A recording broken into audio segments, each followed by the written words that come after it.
మోకాల నొప్పులకు ఎటువంటి సర్జరీ లేకుండా ఎపియాన్ పెయిన్ క్లినిక్ అందిస్తున్న అత్యాధునిక చికిత్స. మన హాస్పిటల్ చాలా ఒక గొప్ప మెడిసిన్ని, లేకపోతే దాన్ని ఏమనాలో, మరి ప్రొసీజర్ అనాలో, డయాబెటిక్ పేషెంట్స్ కోసం కనిపెట్టారు. అది త్వరలోనే పేషెంట్స్ గనక అందుబాటులోకి వస్తే వాళ్ళందరూ డయాబెటిక్లు అందరూ కూడా మనలాగే మంచిగా అయిపోతారు, మామూలు పర్సన్స్ లాగా అని చెప్పేసి. బట్ ఆ రీసెర్చ్ మధ్యలో ఆగిపోయిందా, లేకపోతే పేషెంట్స్ వరకు రావడానికి ఇంకా టైం ఉందా సార్? ఎప్పుడు వస్తుంది అసలు? అంటే ఇది చాలా పెద్ద స్టోరీ. ఏమని చెప్పాలంటే షార్ట్గా, డయాబెటీస్ అనేది 3 రకాలు ఉంటాయి అన్నమాట. Okay. Type 1, type 2, type 3. Type 1 అంటే జనరల్గా చిన్న పిల్లల్లో వస్తుంది, బాడీలో ఇన్సులిన్ సెల్స్ తగ్గిపోయి వస్తుంది అన్నమాట. Type 1 to age of 15 years we are seeing type 1. Type 2 అంటే ఓల్డర్ ఏజ్ గ్రూప్ వస్తుంది, వాళ్ళలో ఇన్సులిన్ మామూలుగా ఉంటుంది కానీ ఇన్సులిన్ రెసిస్టెన్స్ వస్తుంది.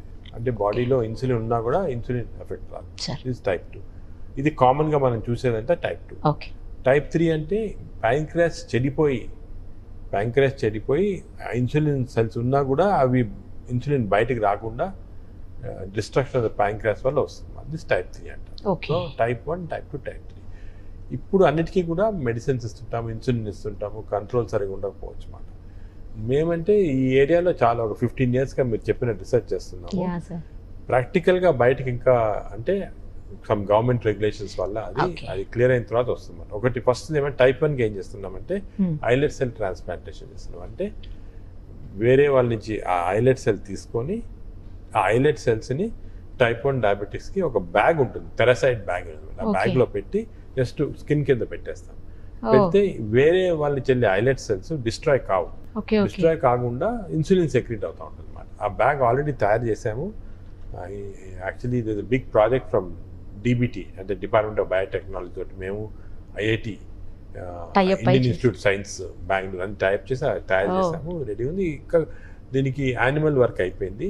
మంకీస్లో we showed that it is very effective. పెద్ద పేపర్ పబ్లిష్ అయింది ఇంటర్నేషనల్ జర్నల్ ఆఫ్ ట్రాన్స్ప్లాంటేషన్లో చేసాం అది. సో ఈ టైప్ 1కి again we require government, because anything you're doing any research చేసి దాన్ని పాజిటివ్గా ఉండాలంటే గవర్నమెంట్ పర్మిషన్ వచ్చిన తర్వాత అది we're going through that process. That is type. Type 2కి ఏమంటే it is not insulin deficiency, insulin resistance. బాడీలో ఇన్సులిన్ రెసిస్టెన్స్ వచ్చి వస్తుంది అన్నమాట. అది ఇన్సులిన్ రెసిస్టెన్స్ ఎందుకు వస్తుంది మనకి చాలా తెలియదు. రీసెంట్గా చాలా రీసెర్చ్ వల్ల ఏం తెలిసిందంటే డియోడినం అంటే చిన్న ప్రేగులో ఒక ప్రోటీన్ సెక్రీట్ అవుతుంది. ఆ ప్రోటీన్ సెక్రీషన్ వల్ల that is creating insulin resistance బాడీలో అంతా. సో దానికి ఏం చేస్తామంటే ఎండోస్కోపీ ద్వారా ట్రీట్మెంట్ చేయొచ్చు అన్నమాట. అది ఏం చేసాం, ఫస్ట్ మేము ఏం చేసామంటే అగైన్ ఒక US కంపెనీతో రీసెర్చ్ చేసి వీ ఫౌండ్ ఎ ట్యూబ్. ఆ ట్యూబ్ స్టమక్ నుంచి చిన్న ప్రేగులకి బైపాస్ చేసుకుంటే కిందకి వెళ్ళిపోతుంది. సో ఫుడ్ వెళ్ళి ఆ ఇన్సులిన్ రెసిస్టెంట్ ఫ్యాక్టర్ని స్టిమ్యులేట్ చేయకుండా. మరి ఈ ట్యూబ్ అనేది ఓన్లీ 6 months పెట్టచ్చు, మళ్ళీ తీయాలి. సో అది కాకుండా మోర్ పర్మనెంట్ మెథడ్ ఏమంటే DMR అని వచ్చింది, అంటే డియోడినల్ మ్యూకోజల్ రీసర్ఫేసింగ్. ఎండోస్కోపీ ద్వారా మేము ఇంటెస్టైన్ చిన్న ప్రేగులకి వెళ్ళి ఆ చిన్న ప్రేగుల్ని లేజర్ ద్వారా కానీ హీట్ ద్వారా కానీ దాన్ని చేంజ్ చేస్తాం. కంప్లీట్ చేంజ్ చేస్తే ఆ insulin resistance factor it won't be secreted and diabetes control అయిపోతుంది. ఇది కూడా టెక్నిక్ కాబట్టి, టెక్నాలజీ కాబట్టి గవర్నమెంట్ పర్మిషన్ ఇస్ అది కూడా వర్క్ జరుగుతుంది. ఇవన్నీ చేసిన తర్వాత what we found is that ఇమీడియట్గా ఇన్సులిన్ కానీ లేకపోతే టాబ్లెట్స్ కానీ కంప్లీట్గా తగ్గిపోతాయి. వేసుకోవాల్సిన అవసరం ఉండదు. అది థర్డ్ టైప్ 3 చెప్పాక. టైప్ 3కి ఏమంటే ఈ ప్యాంక్రియాస్ చెడిపోయిన వాళ్ళకి ఆ ప్యాంక్రియాటిక్ సెల్స్ తీసి సెపరేట్ చేసి మా దగ్గర రికార్డీ సెల్ సెపరేటర్ ఉంది. ఇండియాలో యాక్చువల్లీ ఏషియాలో ఓన్లీ మెషిన్ ఇక్కడ మా దగ్గర రికార్డీ సెల్ సెపరేటర్ ఉంది. ఆ రికార్డీ సెల్ సెపరేటర్ తోటి మేము ఆ స్పెషలైజ్డ్ ఇన్సులిన్ సెల్స్ని కంప్లీట్ సెపరేట్ చేసి దాన్ని ఒక స్పెషల్ కెథెటర్ ద్వారా లివర్కి ఇస్తాం. ఇస్తే లివర్ ఇవన్నీ టెక్నిక్ చెప్పే ఇవన్నీ కూడా మేము స్టడీ చేసాము. కానీ ఈ లాస్ట్ మాత్రం ఆల్రెడీ పేషెంట్స్ చేసి సక్సెస్ అయింది. మేజర్ పబ్లికేషన్ కూడా వచ్చింది, published in journal where we treated. అది చేస్తున్నాం ఇప్పుడు ప్రస్తుతం. సో టైప్ 3 చేస్తున్నాము. అది ఎలా చేస్తుంది, గవర్నమెంట్ పర్మిషన్ కూడా ఉంది. We went through all the government. But type 3 చాలా తక్కువ మందికి ఉంటుంది. పోయిన వాళ్ళు తక్కువ మంది టైప్ 3 వాళ్ళకి. Now we are very effectively doing. మేజర్గా ఉండే టైప్ 2, సెకండ్ టైప్ 1. టైప్ 1 చిల్డ్రన్లో ఉంటుంది అన్నమాట. ఈ చిల్డ్రన్ టైప్ 1 కూడా తొందరలో వచ్చేస్తుంది చాలా ట్రాన్స్ప్లాంట్. అది ఐఎమ్ షూర్ పర్మిషన్స్, ఎందుకంటే ఈ టైప్ 2 ఇంకా కొద్దిగా we have to discuss with the government and all that. కానీ ఇవన్నీ వస్తే చాలా పెద్ద హెల్ప్ అవుతుంది సార్ అసలు. అంటే కూడా మెడికల్ రీసెర్చ్ అనేది చాలా స్లో. అంటే కొన్నిసార్లు మీరు వినుంటారు ఇప్పుడు ఇన్సులిన్ డిస్కవరీ 1910లో వచ్చి 1930లో అసలు బయట, అంటే 20 years పట్టింది బయటకు రావడానికి. అలాగా చాలా డిస్కవరీస్ ఏమంటే 20 years 30 years అంటే ఓపిక ఉండాలంతే. అవును సార్. బట్ మా duty is to do this research and స్లోగా ఒక జనరేషన్ కాకపోయినా సెకండ్ జనరేషన్ కన్నా ఒక నాలెడ్జ్ పైన knowledge. Science is built on bricks. ఇప్పుడు నేను ఒక బ్రిక్ వేస్తాను, ఇంకో బ్రిక్ వేస్తాను, అదంతా బిల్డింగ్ తయారు. Building maybe after 10, 15, 20 years, but అప్పటికన్నా వస్తుంది. డయాబెటిక్ కి రోజు కోట్లాది రూపాయలు డ్రగ్స్ అవసరం ఉంటుంది సార్. డ్రగ్స్ కంపెనీస్ నుంచి ఏమన్నా ప్రాబ్లం అవుతుందా సార్ ఇలాంటి రీసెర్చ్ చేసేటప్పుడు? అంటే మీకని కాదు, నార్మల్ గా కూడా కొంతమంది ఎవరో అంటున్నారు. అలాగని కాదు, కాంపిటీషన్ ఉంటుంది, different companies different things competition ఉంటుంది. బట్ అటువంటిది we don't scientist we don't say any of those things. Scientist గా we do only what is good for science. Sir final ఒకటి చెప్పండి సార్, ఇప్పుడు కోవిడ్ నుంచి బయటపడిపోయిన తర్వాత పోస్ట్ కోవిడ్ సంబంధించిన చాలా రకాలైనటువంటి జబ్బులు వస్తున్నాయంట. పోస్ట్ కోవిడ్ అంటారు. పోస్ట్ కోవిడ్ అది ఏమేమి వస్తున్నాయి సార్? వాటిని ఎలా తగ్గించుకోవాలి, ఏం చేయాలి? పోస్ట్ కోవిడ్ అనేది లాంగ్ కోవిడ్ అంటారు. ఇది ఒక ఇంట్రెస్టింగ్, ఈ కోవిడ్ ఫస్ట్లో వచ్చినప్పుడు ఒక జాపనీస్ సైంటిస్ట్ ఉన్నాడు, ఇషావో అని. హీ హెస్ ఫౌండ్ దట్ బాడీలో కోవిడ్ వచ్చిన వాళ్ళకి 83 ఆటో ఇమ్యూన్ యాంటీబాడీ, అంటే మన బాడీ అగేన్స్ట్గా యాంటీబాడీస్ 83 డిఫరెంట్ టైప్స్ వస్తాయి.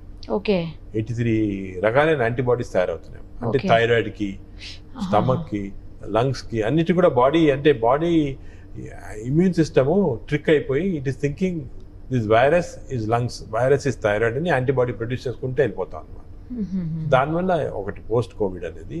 అదేవిధంగా లంగ్ లో ఫైబ్రోస్ వచ్చేసి లంగ్ గట్టి పడిపోయి బ్రీతింగ్ ట్రబుల్ వచ్చి చాలా మందికి ఆక్సిజన్ నెలలు సంవత్సరాలు తీసుకుంటా ఉన్నారు, సప్లై ఇవ్వాల్సి వస్తుంది, అలా వస్తుంది.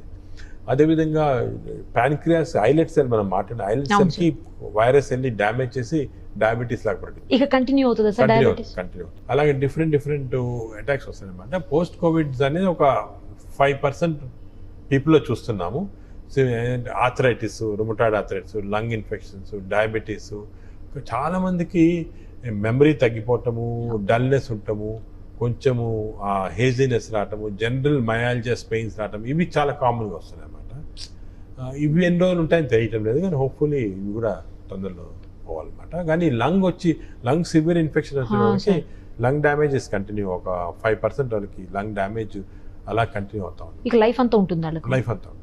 అది కంట్రోల్ కాదా సార్? నార్మల్ స్టేజ్ కి రాలేవా లంగ్స్? మళ్ళీ ఒక్కసారి లంగ్ లో ఫైబ్రోస్ వస్తే నార్మల్ స్టేజ్ రాదు, లంగ్ ట్రాన్స్ప్లాంటేషన్ వల్లే వస్తుంది.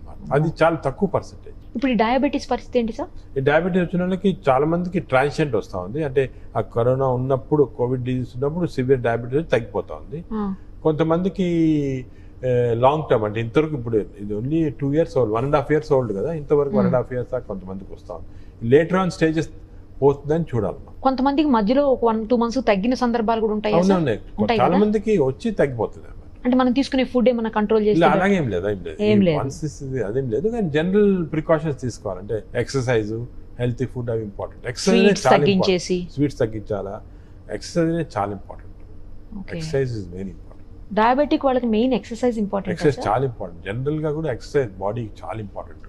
దానివల్ల మనం చాలా several diseases we can avoid.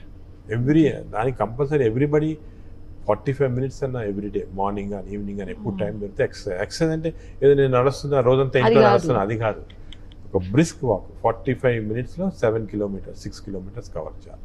That is the correct exercise. Brisk exercise చేస్తే బాడీలో సర్క్యులేషన్ ఇంప్రూవ్ అయ్యి ఓవరాల్గా అన్ని ఇంప్రూవ్. సార్ ఒక్కసారి డయాబెటిక్ అయిన తర్వాత వాళ్ళు మళ్ళీ నార్మల్ పర్సన్స్ అయ్యే అవకాశం ఉంటుందా అసలు? ఉండదా? ఫర్ ఎగ్జాంపుల్ డయాబెటిక్ చాలా ఒబీస్ అయిపోయి రాంగ్ ఫుడ్ తీసుకొని, స్వీట్స్ ఎక్కువ తీసుకొని, డ్రింక్స్ తీసుకొని డయాబెటిక్ అయ్యారనుకోండి, ఆ same person if he decreases weight, changes his food habits, he can come back to normal.